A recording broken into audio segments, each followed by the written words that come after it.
Hey, good afternoon. This is January the 7th, 2022. We are off to a new year here, and there is much to do this year. It is a big election year, and so many stories and so much information we want to share. And my goal as an advocate for child welfare change is to just let you know, just down to the nitty gritty on an everyday basis, what is happening, how this is functioning, how the foster care system has failed children and foster parents all over this country. And so today I have Tiffany with me from Kentucky, and Tiffany reached out through me through my advocacy on Family Forward Project on Facebook and told me a little bit of her experience in working as a foster parent and the big foster fail that she saw for her foster child. And she really started digging into the money and the financial aspects of it, which is something I want everybody to know and understand. And since I talk about it, and sometimes people shake their head like, no, it couldn't be that way. I think that her and I having this discussion is going to really solidify for people to understand I'm in Tennessee, she's in Kentucky, the same story, the same thing is going on. And we will have, I talk to people all over the country, and you will see this. You will see that this is going on, especially this financial incentive. So thank you, Tiffany, for joining me today. And just go ahead and just let everybody know a little bit about how you became involved in wanting there to be child welfare reform.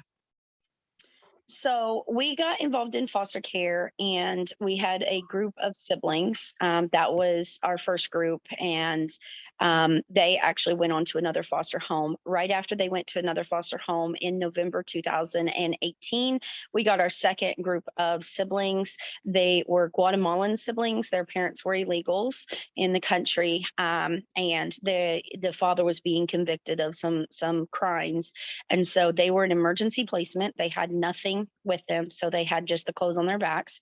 My third foster child, which is the one that really kind of shed, I guess, political light on everything that's going on, is her name is Kourtney. Her name at the time was Kourtney Gump.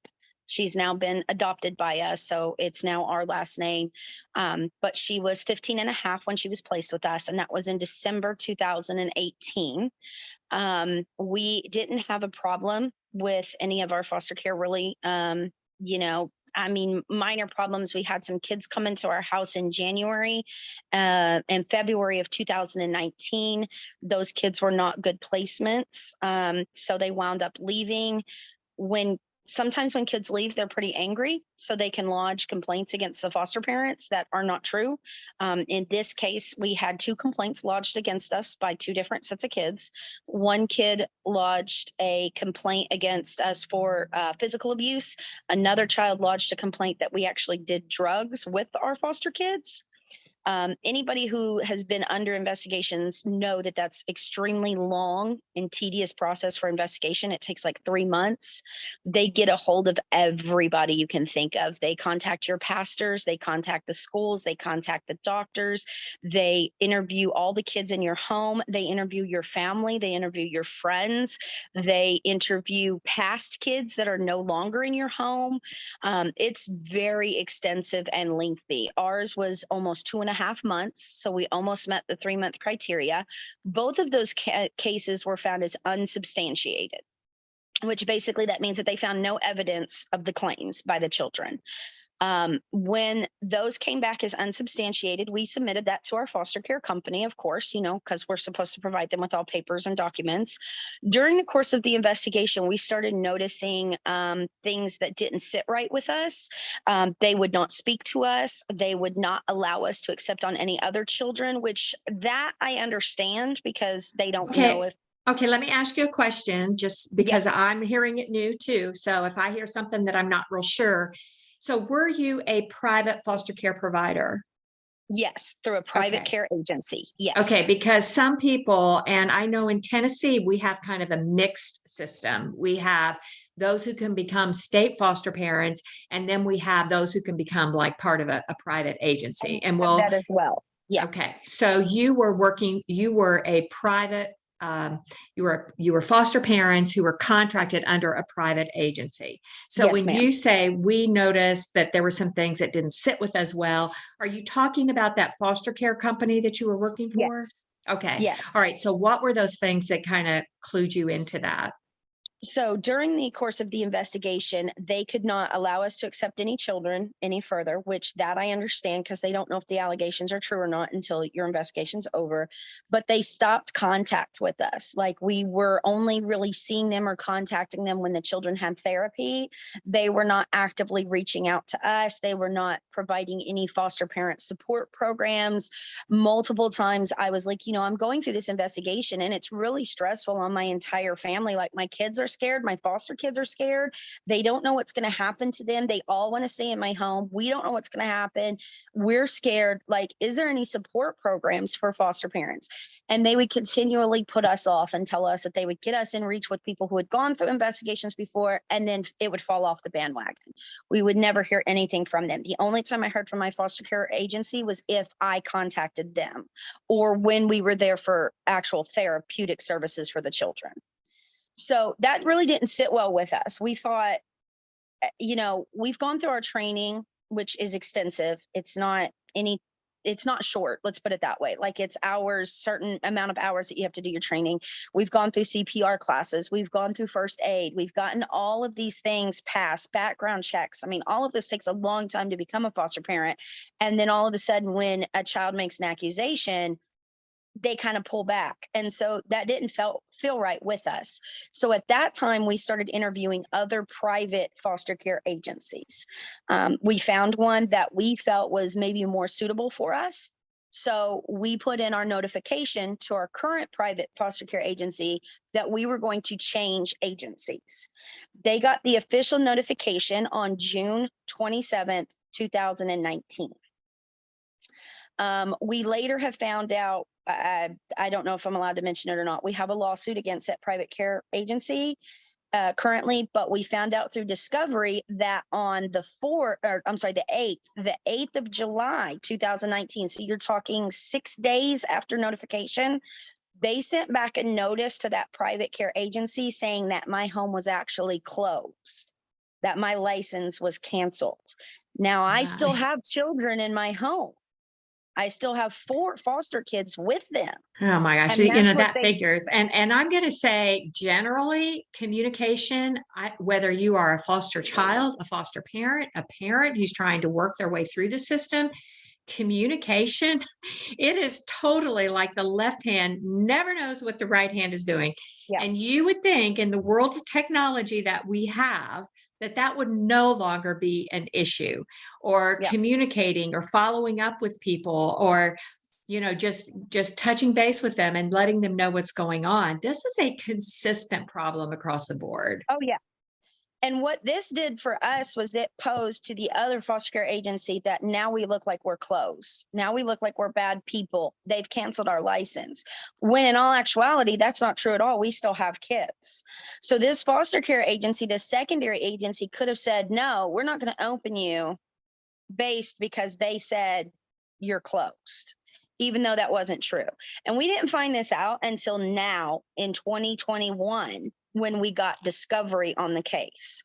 Up until that point, we had no idea that this paper even existed, that they said we were closed in the first place. So that took place on the 8th of July. And the reason I go over the dates is because it's very, very important that you understand the transition of the dates. So the 27th of June, they were notified we were switching. The 8th of July, they sent a paper over saying we were closed. The 10th of July, my oldest foster child, Kourtney, had a hearing. We had been battling the court for months because she had family in Michigan who wanted her. Kourtney was 16 and said, I don't want to go to Michigan. I want to stay in the foster home I'm in. So we had multiple court hearings with the GAL and her judge to make sure that the family foster was X'd out, they couldn't get her, and that they would do what the child wanted to do because of her age. So at that point, it was under court order that Kourtney stay with us. Okay, this was on the 10th of July. Mm-hmm. On the 11th of July, all 4 of my foster children were pulled out of my home.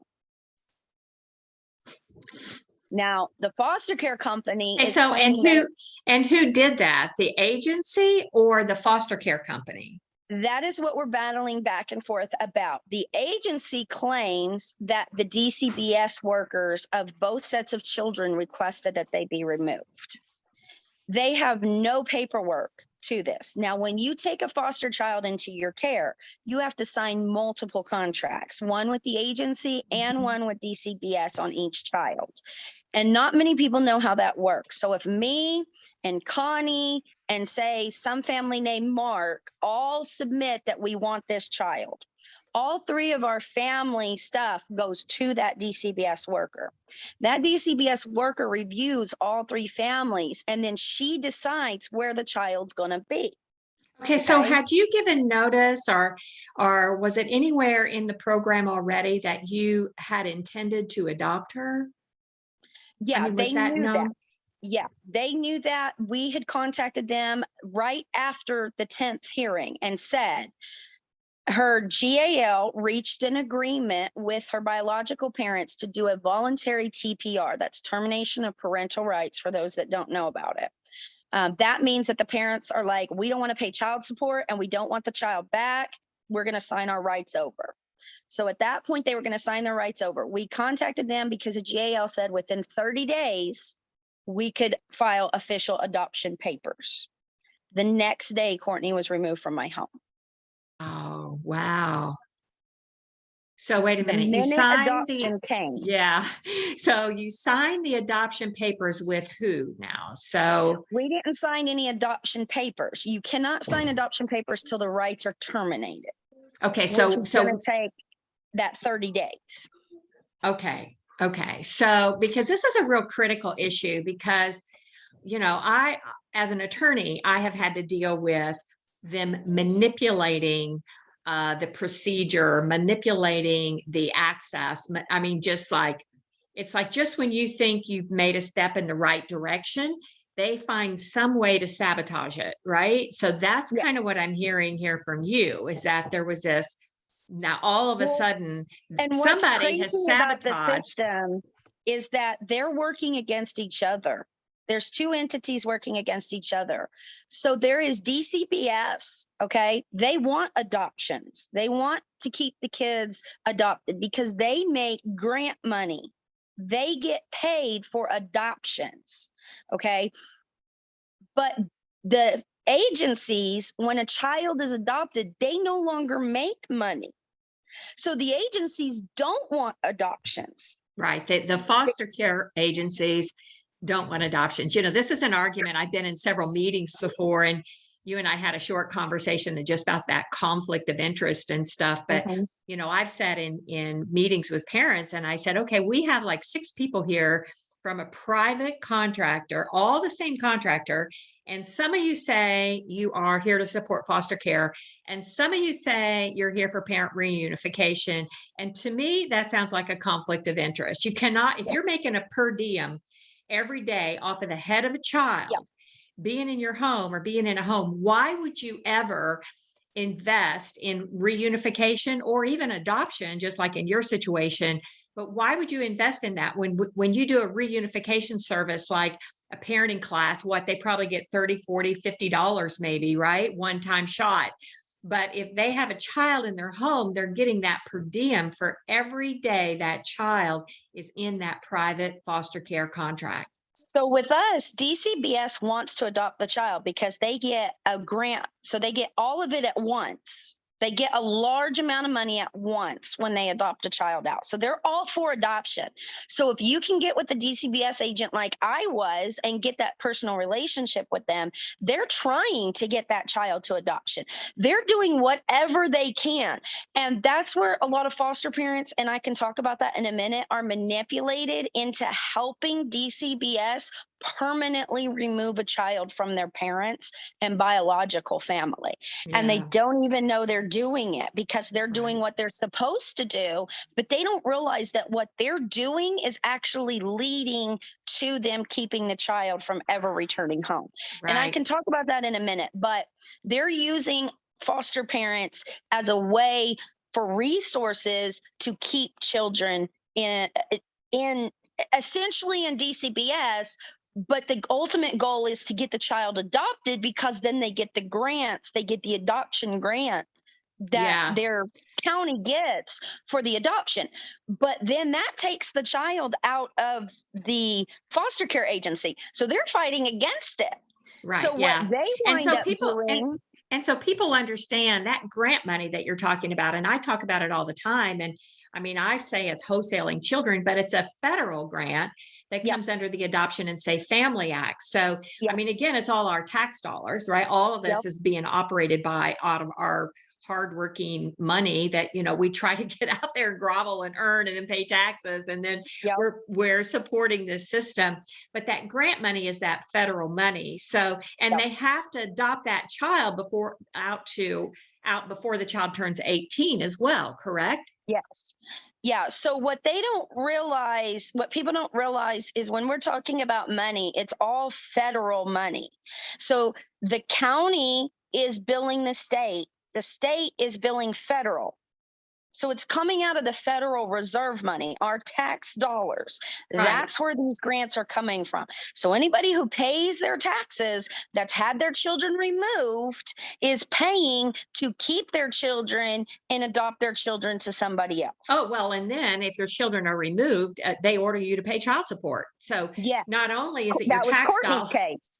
yeah. Yep. So not only is it your tax dollars who's supporting the foster care system, if they do take your child, which is supposed to be for the purposes of rehabilitating your family and making your family better, they charge these parents child support, and then they terminate their parental rights because they're not paying child support. Yeah, that makes me crazy. So, Well, and it's almost a double dip, because not only are they getting child support from the parents, but they're also getting state assistance on that child oh, anyway, right, is then billed federally. So right. they're actually double dipping. So they're getting federal money to start the child up in health care and start the child up in their foster care. And they're billing the federal government so much for doctor's visits and for the, gas money and for food and for all this startup clothes, all this startup stuff. They're billing that to the federal. Then they're turning around and they're like, in Kourtney's case, her biological parents, that's the reason they were TPRing, because they were like, we don't feel like we should pay child support on a child that you have took away from us, neither parent has or is raising. And so they wanted to stop the child support because they were being charged a buttload a Oh my month for gosh. their child support. Yeah, that's crazy. And in the budgeting, it is, I mean, the state agencies do have to pay part of that budget, which is coming from their state income. So like in Tennessee, it's almost $1 billion a year now, the budget for the child welfare agency in Tennessee. And about 40% of that is federal money. And then the state taxpayers are having to pay because that extra money, a lot of that is the administrative cost and stuff that they're bouncing around through your state dollars. So, I mean, the bottom line, it is all our tax money.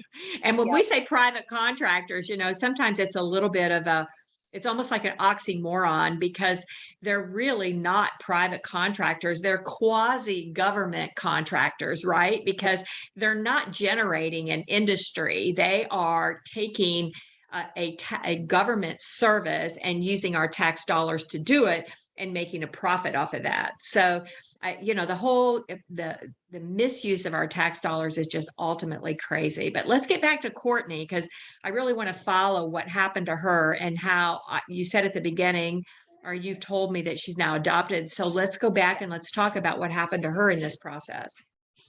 Okay, so with Kourtney, she was taken out of my home on July 11th, 2019.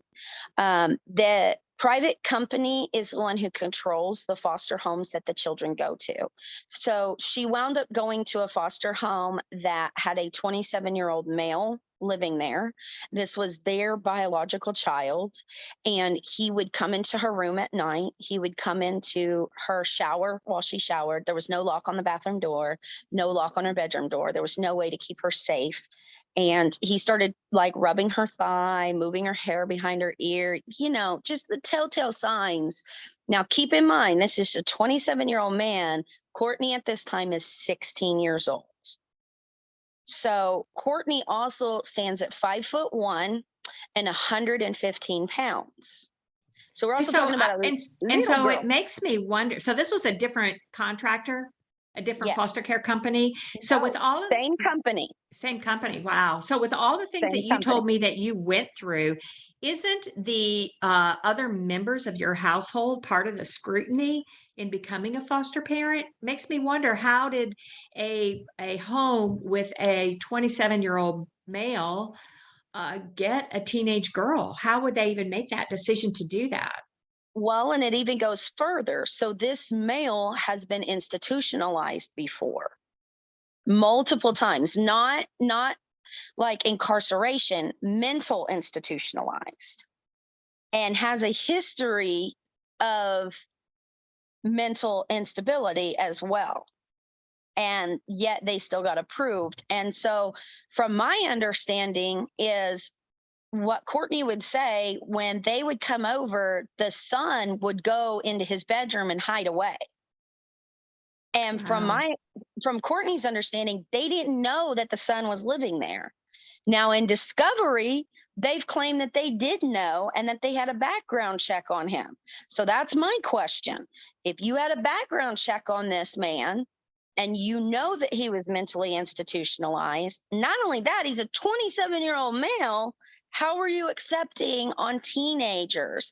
I mean, that would be, and I hate to say that, but just the idea of a single male, older male, accepting on teenage girls. There should be some type of process that doesn't allow that to happen when we have the amount of sexual abuse in foster care that we have. Absolutely. Absolutely. And if Yeah. anybody's done their research, it's astronomically high, the amount of sexual abuse and rape cases in from foster children. Absolutely. I've heard it's 12 times higher. I think it's even, I Yeah. think you have 12 times more at risk of being sexually perpetrated on if Yeah. you're in foster care. I think it's higher than that because I will say, as a many years ago, when I first got my law license, I became a district attorney and worked cases of child abuse and domestic violence. And even in just all the studies that we did there, the number one perpetrator of child sexual abuse is an unrelated male in the home. Yeah. So it's somebody who has access to a child that's not a parent. And Or you're by putting these children with people who are not related to them. right, absolutely, yeah. So go Not that back. that So let stops it, but it definitely is more likely that it's from somebody who's not related. right. So go Yeah. back to Kourtney. Let's hear what happened to her. Okay, so Kourtney felt as if, with him coming into her room and she woke up that night before with him sitting by her bed watching her sleep, she got scared. So she ran. She ran away. She walked, I want to say it was 6 hours in the middle of the night until she got to a gas station where she was able to call a friend to come and get her because they had her out in the middle of nowhere. So 6 hours, this 16-year-old little bitty girl is walking to try to escape what she thinks may happen to her. So she bounces around some friends' couches for a few months, and then she winds up contacting me. And she says, Mom, I don't have anywhere to go. The guy I'm staying with, which is a stranger, won't let me stay with him anymore. Can I please come home? Now, I told her, you show up at my door, I'm opening my door, period. I don't care what the ramifications is. I don't care what the costs are. If you show up at my door will be open. So she showed up at my door. So the child came and she stayed with me for, I think it was 5 additional months after that. In January of Hold on. Let me ask. 2020, Yeah, let me ask you a question about that. Was she reported missing? yes, And so when she showed up at your door, did you notify anybody? What did you do? absolutely not. My job at that point is to protect that child Right. above I hear all you. else. I hear you. When you have children, that's your job to protect them, regardless of what may happen to you. That's your job. That's your Yeah, duty. I hear I was you. not going I've to gotten put in trouble her, for that too. So, yep. I was not going to put her back into a system that systematically has failed her. Oh my So I gosh, kept this her. is so sad. Yeah. So how did it finally get discovered that you had her? Was she in school? What was she No, doing? she was not in school. She was out in the open. And that's the crazy thing about children who are reported missing. Kourtney went to Kentucky Kingdom, which is a theme park here, that she had to sign in with her ID. She was out and about shopping. She was out and about buying stuff at restaurants. She had a boyfriend she was out on dates with. Nobody recognized her because when they Wow. reported her, all they did was report her to the missing children and to the local authorities. So they didn't There put was an no Amber Alert, no no, missing no, endangered child alert. That is so because weird. she was not kidnapped. Oh my gosh. Oh my gosh. This is so frightening. That has so many She ramifications is a too. runaway with a note that she left saying she's a runaway. There is no Amber Alerts reported. Yeah. Wow. They did no notifications. There was no notifications via the news. There was none, newspapers, internet, nothing other than her biological parents at that time who were trying to find her was putting Wow. stuff out on the internet. Other than that, nothing was mentioned on our local news, on our station, nothing, nothing. She was just reported to the Missing and Exploited Children website and to the local authorities as a Wow. runaway. So I don't know if you know or not, but what happened to that other foster home? So when Kourtney went back into custody, her CASA worker was very um holds bar about that. Like she was trying to get an investigation against that company or against that house, and the foster care company kept refusing to do an investigation. And not only did they refuse to do an investigation, they blackballed that CASA worker. They then went to CASA and said, we don't want to work with this CASA Of worker course. anymore. Of course. So she was removed from all of that company's cases, to Wow. include Kourtney's case. She was removed from Kourtney's case as well later on. Wow. Wow.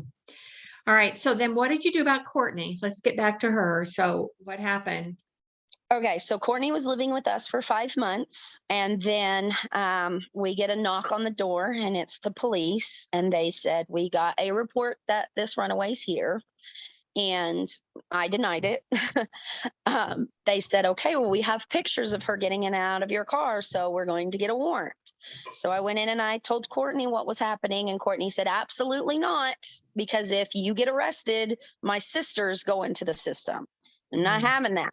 So she said, I'm going out there and I'm giving myself up. So she did. She walked out like a mature child she is at 16, and she gave herself up. They put her back into foster care. Well, first they took her to juvie. They took this child to juvenile delinquent center, where they kept this child in a co-ed juvenile delinquent Oh center my here gosh. for And 6 days. basically incarceration, right? I mean, it's Six incarceration. days. It's a kiddie jail. It is Yep.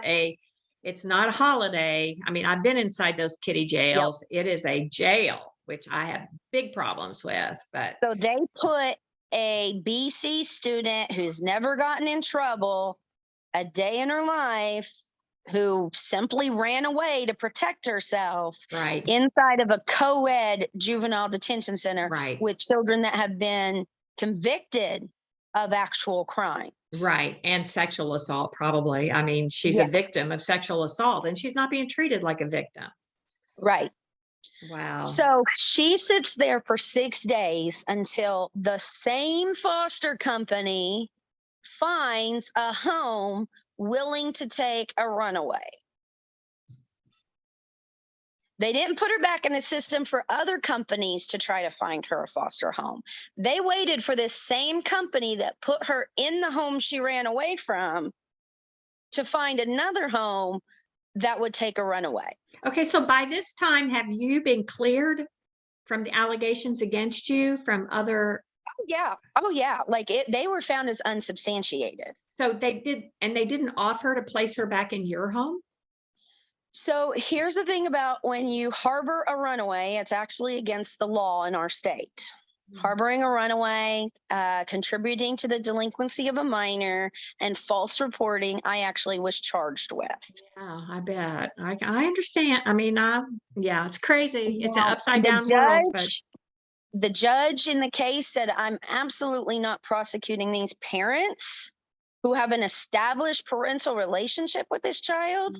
I'm mhm, not charging them harboring a runaway or endangering the delinquency of a minor, endangering a minor, when all they did was feed and clothe this kid. So right. those charges, I'm not even going to hear them. So those actually were dropped and Okay, dismissed. good. But we did get 6 months probation for false reporting. Oh, and that was telling the police she wasn't there. Yeah. So Wow. because I was charged with that, they couldn't put her back in my home when Yeah. she went back into the system. Yeah. Well, many, many years ago, as soon as I got out of law school, I worked in the district attorney's office for a while. And, this law of evading arrest, they use it, they always charge anybody that they stop with evading arrest because it's not just evading arrest, it's an unlawful order. I mean, a lawful order of the police. And so even if they can't make any of the other charges against you, they can They always could go, oh, make yeah, that but one. they said they didn't do it, or Yeah. they ran or they wouldn't cooperate, or yeah. So I understand how they do that. It's all a trickster. And I mean, I have my own personal experiences with that as well. So, all right. Well, So they and what's refused. crazy about the whole situation is my husband also was charged. Okay.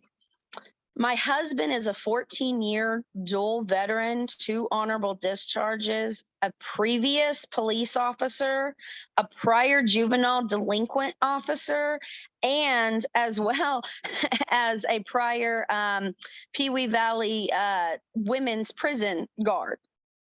So he has this outstanding record of service with the highest top security clearances, and he was charged with this misdemeanor of false Wow. reporting. That's forever on his record now. Wow. Wow.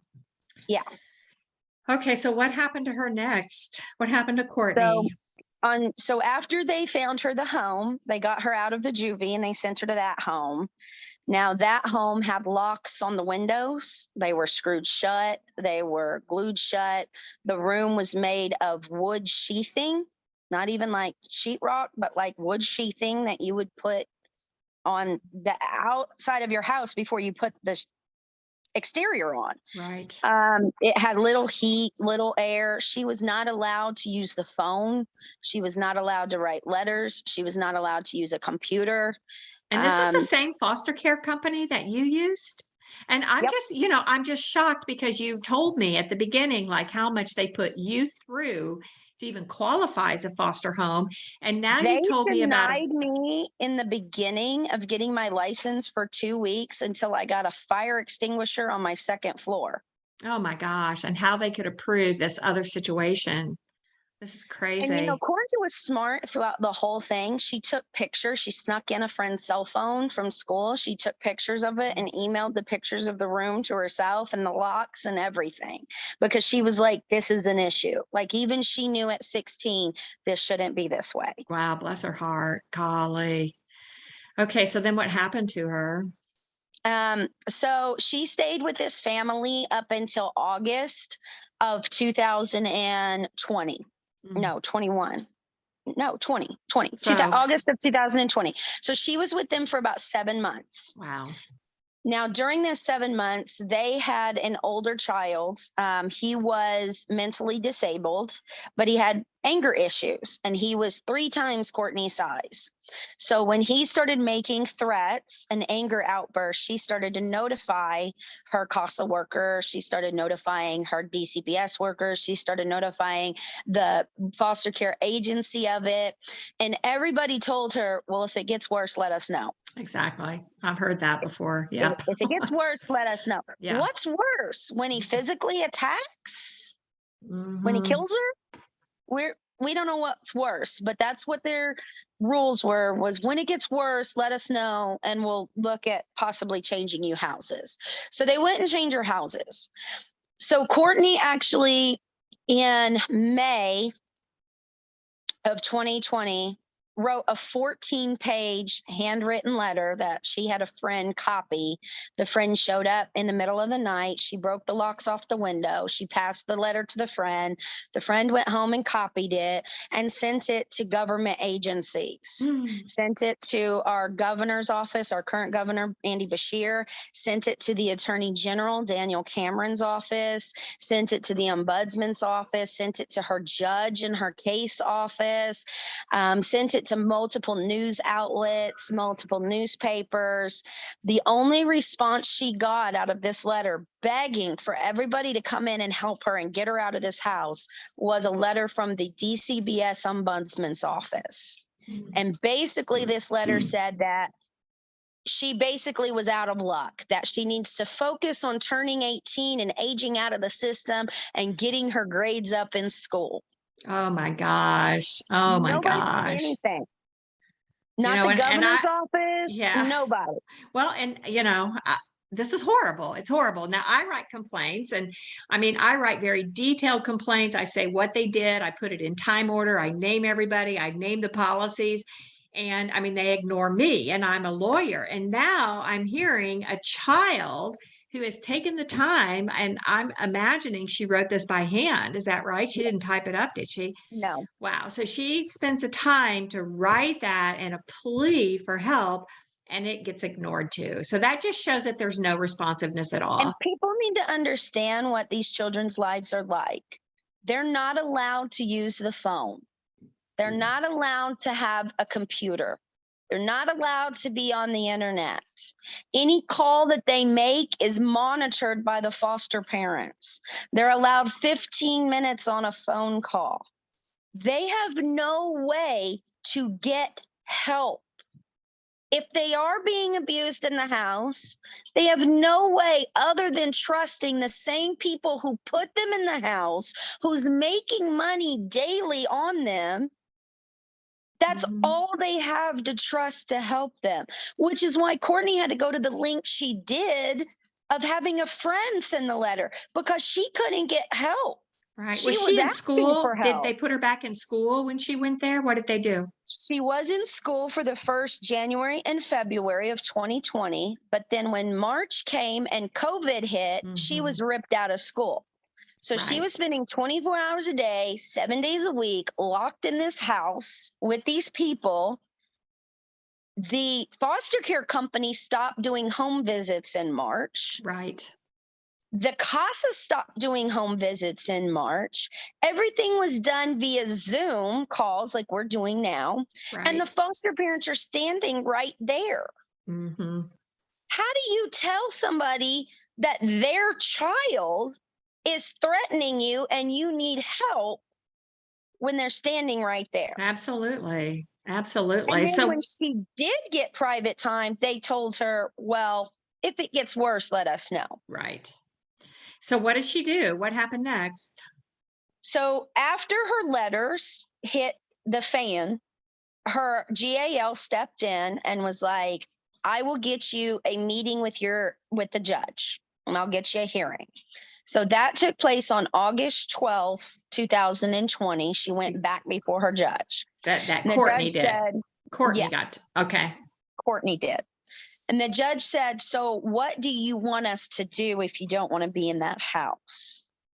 Do you want to go to a facility? And she's like, no, I don't want to go to a facility like that. You're really locked in. That's like a kid jail again. Right. So they're like, so what would you want? And she said, I want to go back to the first foster parents I ever had because they loved me and they wanted to adopt me. And I felt safe there. For the first time in my life, I felt safe. So the judge, of course, told her that she couldn't return her back to us because we were on probation. Mm. So at that point, she was going to have to stay in this house or go to a facility. So 2 days later, on August 14th, 2020, she popped the locks, she cut the screen, and she ran away again. Wow. This time, she didn't come back to me because she was afraid, one, it would be the first place they look. Two, she knew I was already charged because her CASA told her that, and the judge had told her that. So she didn't want her dad and me going to jail. So she refused to contact us. So she snuck a cell phone into the foster home And she actually got Snapchat, met a stranger on Snapchat who drove from Missouri to Kentucky to pick her up and went and lived with a stranger. Now, it worked in her favor because a stranger was a foster child who had been through the system. She was a single mom of a baby, and Kourtney lived on her couch and helped with the baby and whatever for the next several months Oh my until gosh. April 2021 when she turned 18. But this lady knew what she was going through in the foster care and drove from Missouri to Kentucky to pick her up. Now, on the Wow. flip side, that could have been bad. It could have been very bad. That could have been very bad. Oh my gosh, she's got a guardian angel for sure. There's about 4 times in this story already where she could have been dead. I just, And I'm when you just talk to amazed. her and you talk to her about those risks, she's very smart. She's like a 23-year-old. She's very calculated. She Hmm. calculated the risks. Hmm. And she said, I could either wind up dead trusting a stranger to help me, or I could wind up dead living in a house with strangers whose son was threatening me. Absolutely. Absolutely. I mean, I get it. I totally get it. So that time, did she become a missing child again? I mean, was there any type of Yes. Amber Alert or anything No out for Amber her? Alert. No Amber Alert Wow. because she left a note. See, that's the thing about Kourtney. She always leaves a note apologizing for ruining the window and, apologizing to the Right. foster parents that she's causing them stress. So, because she left a note, she was labeled as a runaway again. So, they again notified local authority, put her on missing and exploited children website, and that was it. So I'm going to ask this question, and if it's too personal for Kourtney, you don't have to answer. But why was she removed from her parents in the first place? Her biological father and mother has severe PTSD from the military, and they were extremely abusive. And then Right. she actually had a situation where she was strangled twice, admittedly in a police report by her biological father, Mm, and the school called DCBS, and DCBS stepped in and took her. okay. Okay. Were there other siblings in the home? There was. She has an older brother and an older sister. The brother fled the home at 14 and went and lived with his biological father in Texas. The older sister had just turned 18 about a month or 2 months before she Mm, was removed and had moved to New York. So she mm. was going to be the only child in the home at that point. Right. Right. Okay. Good. All right. So she turned 18 and came back to you, or what happened? So April 1st, 2021, I get a call at 12, I think it was 12:03 a.m. And she says, Mom, come get me. And I'm like, where are you at? I've been waiting for this call. She says, I'm in Missouri. Oh So my gosh. we take off in the middle of the night, 4-hour drive down there, and we pick her up at some gas station. The lady didn't want to be in trouble, so she dropped her off at the gas station. She did. We still don't know the lady's name to this day of who she was with. She won't tell us, but she's protecting her, which I understand. I'd like to thank the Absolutely. lady. So if by chance you're watching, thank you. Yeah, Um, well, yeah. So I want to kind of wrap it up, but I want to talk about this has kind of has bolted you into really looking into, and I know you have a lawsuit, but also doing advocacy and getting involved or talking to legislators. And before we had talked a little bit about in Kentucky, what you called the HB1. And tell me what HB1 was in Kentucky. So when the children were removed from us, we started lodging complaints with the DCBS offices. And that's when we started learning about HB1 because DCBS was like, our hands are tied. There's nothing we can do. What we were told when the kids were removed is that foster care agency was canceling your license. Mm, And in the state of Kentucky, children cannot stay in a family that doesn't have a license. And I said, so let me get this straight. Not only do I have to do company education, but I have to do state education. I have to get a state background check through a federal agency. I have to get all these different certifications and I have to be approved through the state. But then the private care company is the one who holds the foster care licenses. Mhm. They're the ones who can just cancel a foster family if they don't like what they wore that day. Mhm. And Mhm. then you are telling me that your hands are tied as a state agency by a private company's decision. And they Right. said, yes. And I said, so why is that? And they said, HB1, that was passed by Governor Bevin, made foster care privatized. So now private companies find foster parents, train foster parents, Mhm. hold foster parent licenses, and can basically essentially fire foster parents.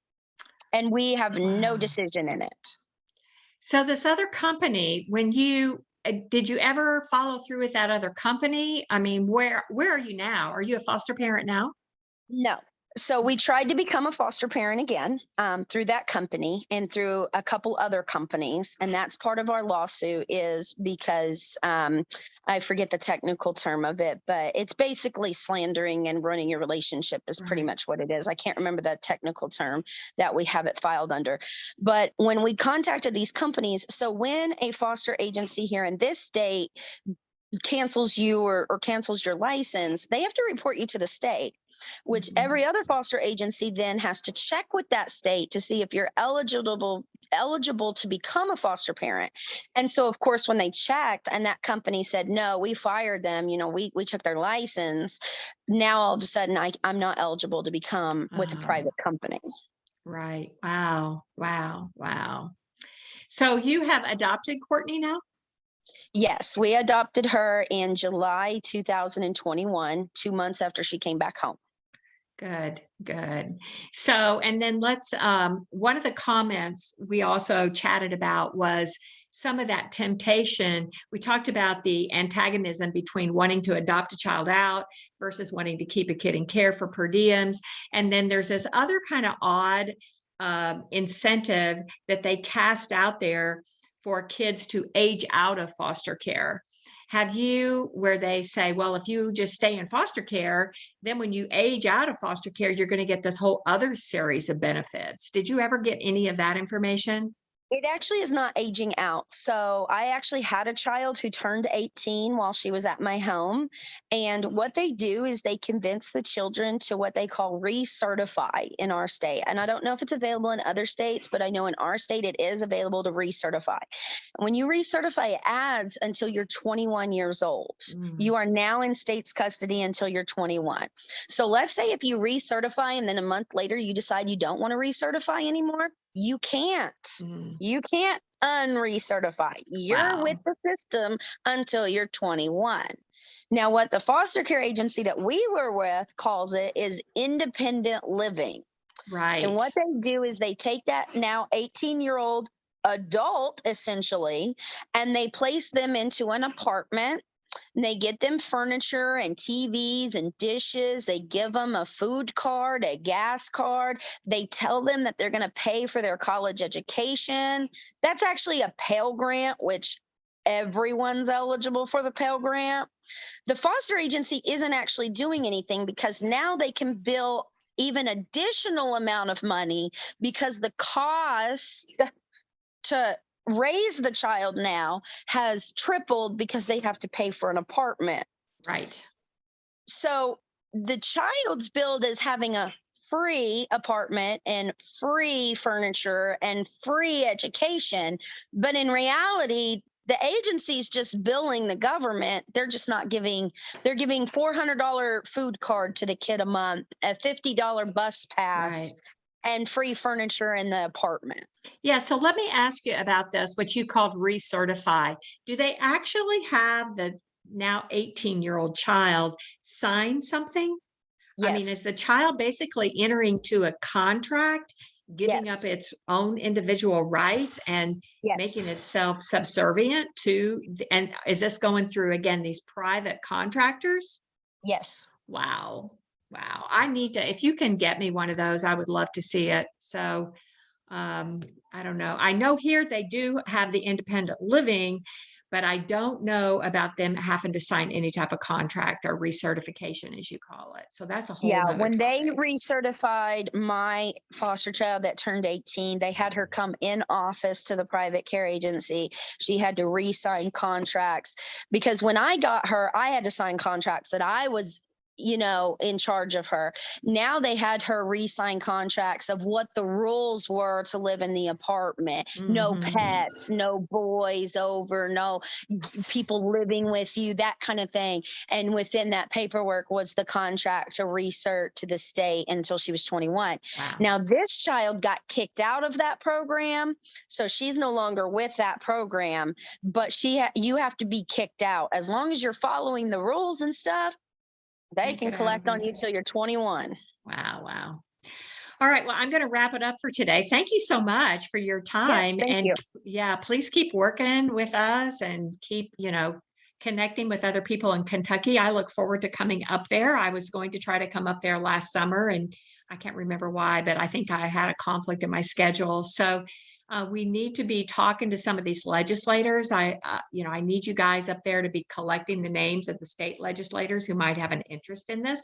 I have finally been able to get some news reporters to cover some stories just to show how dysfunctional the system is. So I want to thank you Before so you much. go, can I say Mhm. one more thing? Absolutely. I wanted to cover how foster parents are involved in this because Okay. a lot of people don't understand how foster parents, foster parents are somewhat like, oh my gosh, they took this child and they took him in and it's not their kid and da da da. Mhm. Okay, so I want to break that down a little bit for you.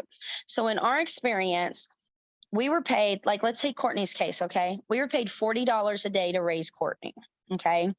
That's quite a bit, but when you have a teenager who comes with no clothes, it's it's not a lot, okay? So we were paid 40, but the standard average Kentucky daily pay is 75. Wow. The agency collects the rest of that. Wow. So the agency is collecting more than the actual parents who are raising the child. Yeah. Okay. So that's one problem that I have with it is that this agency for their administrative duties collects more than the people who are raising the children. I'm the one dealing with the nightmares. I'm the one dealing with taking the child to therapy and to the Mhm. doctors and dealing with homework and grades slipping and having to have this or having to have that. Not these people. But they're Right. making more money a day than even the foster parents who are raising the Right. kids. I get that. A Yeah. second problem that I had that I did not know until I got into it is, like I said, DCBS using foster parents as a way to keep kids away from families. How they do that is you are required by DCBS and by the foster care agency to submit daily reports on the children. Wow. We are forced to put in the behavior of the child day to day. We are also we are encouraged to put behavior changes after visitations with their family. Okay. So these reports are what's used against parents in court. These are what DCBS brings in and says, well, the child is having Right. outbursts after visitation. So we feel it's in the child's best interest to stop visitations. Well, Right. the foster parents reporting that the child's having nightmares. So we feel it's in the best interest of the child not to see their parents, that this is what's causing the nightmares. On top of that, foster parents are in charge of complete isolation of the child, meaning if the child has certain people that they're allowed to have a phone call, like in Kourtney's case was one aunt and one sister that she was allowed to have contact with. Brother. Sorry, brother. No, at first it says that you couldn't. It says your sister. You got your brother later. Anyway, it said two family members that she was allowed to have a phone call with. That phone call, I had to monitor the whole conversation. It had to be on speakerphone. On top of that, if any of them were to mention court, lawyers, her returning home, them fighting for her, I was instructed to immediately disconnect the call. Wow. I was also instructed that she could only have 15 minutes on a phone call. No more, no less. If she tried to call them, I had to block my number. If she tried to call them and they did not answer, I was not to try to recall them. They just missed the call for that week. Wow. Wow. Yeah. So all of this rolled together that, like I said, the kids aren't allowed to have the internet. They're not allowed to have a computer. They're not allowed to email. They're not allowed phone calls. They're not allowed to have cell phones while they're in foster care. This child is completely isolated from anybody that they've ever known in their past, and completely 100% reliant upon the people, the strangers they now live with. Absolutely. Absolutely. Yep. And that's a whole nother conversation. And since I heard you say something to her, I'm going to say, hi, Kourtney. Oh, mhm. Hold on. She's coming over. She wants to say hi. Maybe sometime she'll, hey, maybe sometime she'll have a whole conversation with me because I think her story is an important one to tell. And I would love to have the letter or talk to you about your letter at some point as well. So at some point when you're comfortable with that, let's do that. Okay. All right. Very good. Okay. Well, thank you, Tiffany. And thank you for your just valiant persistence and getting, working with her where she needs to be. I mean, you truly have changed her whole life, and there's many lives that we still have to help. There's Yeah, there's uh, still a lot of kids out there going through this. yeah, 600,000 kids on any given day of the year in the American foster care system. So And, these particular issues, this is what I wonder if legislation even knows. A right. group of grandparents and myself went before legislature. We did that I want to say that was May, I think, May of this year. Mhm. We went before Congress and we talked about it, and then kind of talked about what foster parents are being manipulated to do and how we're isolating children from biological families. And they kind of gave their testimony as to what's happened to them. They're fighting for their grandkids, and they're not even allowed to phone call or Right. write letters to these kids, Right. and it's just, it's people don't understand. People are like, well, the law says they have to place them with family. Okay, Right. just because the law says that, they find stipulations to not place them with family. Absolutely. In our state, family care payments stopped in 2018. Right. If you had payments before 2018, you were grandfathered in. Any new kids, they don't make money if they place them with families. So Mhm. their goal and objective is to keep them away from family, because then they make money on them. And people just don't understand that. And I don't think legislation understands what's happening. Well, yeah. And that since the Title IV money is dependent upon removing children from their homes and putting them in foster care, if the agency puts a child with a relative, which is not always a perfect situation, I will agree, but they don't really get paid for even the Yeah. administrative cost of following up on that. So therefore, that whole system just falls in a big gap as well. So Yep. okay, well, we are a little over an hour and I want people to watch us. So I'm going to wrap it up and close us out for today. And All we right. will talk again soon. I'm going to stop recording. So just hold on here just a second. Yes, ma'am. Hang on here. Maybe I am.